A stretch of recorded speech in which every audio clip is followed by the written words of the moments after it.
ছেলেদের কাঁদানো এত সহজ না। একটা ছেলে রাস্তাঘাটে মার খেয়ে পড়ে থাকলেও সে কাঁদে না।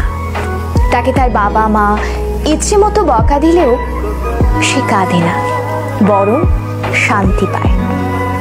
তাকে ক্লাস টিচার বেদ দিলেও সে কাঁদে না। তাকে তার প্রিয়জন রাগ অভিমান করে যদি একটা থাপ্পড় দেয় তবুও সে কাঁদে না, বরং সেই থাপ্পড়ে সে ভালোবাসা খুঁজে নেয়। এক কথায় বলতে গেলে ছেলেরা কাঁদেই না।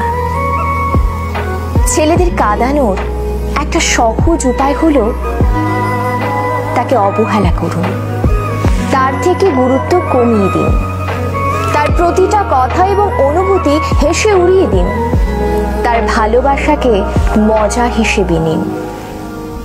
তবেই ছেলেটি কাঁদবে, তবে রাতে কেউ জানবে না। আপনি এইটুকু করে এক রাতে তাকে যতটুকু কাঁদাতে পারবেন, বাকি সারা জীবনেও তাকে ততটুকু কাঁদাতে পারবেন না।